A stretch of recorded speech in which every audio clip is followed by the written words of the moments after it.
దీని ముందు వీడియో అయితే చూసారు కదండి, ముగ్గులు వేసుకుంటున్నాం. ఇది లాస్ట్ అవుట్పుట్ అయితే ఇది ఇలా వచ్చింది. ఆ ముగ్గుల పరిస్థితి మా దోమల్లో కొట్టుకున్నామండి. అసలు బోధు పక్కనేమోను అసలు ఎన్ని దోమలు అయితే ఉన్నాయో. మా ఎదురు కొదనైతే ఉంటారో తనకు కూడా డిజైన్ అనేది వేసి కలర్స్ అనేది వేసేసామండి. నా గురించి మా బుడ్డోడు వెయిట్ చేశాడండి 12 దాకా. మా పాప తన అయితే పడుకుని పోయారు. ఇంక మేమిద్దరం హ్యాపీ న్యూ ఇయర్ చెప్పేసుకొని కేక్ కట్ చేసుకొని ఒకరికొకరు తినిపించేసుకున్నామండి. మా పాప అయితే న్యూ ఇయర్ అని తెలియక పాప నా హ్యాపీ బర్త్డేయా, నాకు కేక్ కట్ చేస్తానా అని చూసి చూసి పడుకుని పోయింది తను కూడాను.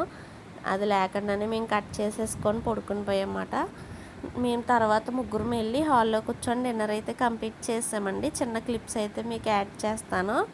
ఇక్కడ వచ్చేసి మీషో నుంచి 2 డ్రెస్సులు అయితే తీసుకున్నానండి. అప్పటికప్పుడు ఒక 3 డేస్ ముందే పెట్టినట్టున్నాను, బాగానే వచ్చేసినాయి. కాకపోతే మా శశాంక్కి కొంచెం సైజు తక్కువ వచ్చింది, చిన్న సైజు వచ్చింది.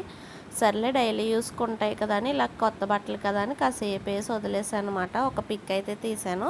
తర్వాత నార్మల్గా న్యూ ఇయర్ రోజున ఫొటోస్ అన్నీ తీసుకొని గుడికి వెళ్ళి వచ్చేసాము. నేను పిల్లలతో కలిసి గుడికి వెళ్ళి వచ్చేసామండి. దానికి చీర అంట, నేను చీర కట్టుకున్నాను, అది కూడా చీర అనుకొని వేసుకుంది. ఇప్పుడేమో వెనక్కి వెళ్ళి దాక్కుంటుంది, కోపం వచ్చేసిందంట. హాయ్ చెప్పమంటే చెప్పననేస్తుందండి అసలు. తర్వాత వీళ్ళని కొన్ని పిక్స్ అయితే తీసేసి మూవీకి అయితే వెళ్ళామండి. అంటే 2:30కి స్టార్ట్ అవుతుంది కదా, మూవీకి అయితే వెళ్ళాము. అందువల్ల చాలా గబగబా ఫాస్ట్గా పిల్లలకి భోజనం పెట్టేసుకొని అవి తోమేసుకొని అన్నీ చేసుకొని వెళ్ళామన్నమాట. ఈ న్యూ ఇయర్కి నేను చేసిన కేక్స్ అయితే ఈ ఫొటోస్ అనేది ప్లే చేస్తానండి.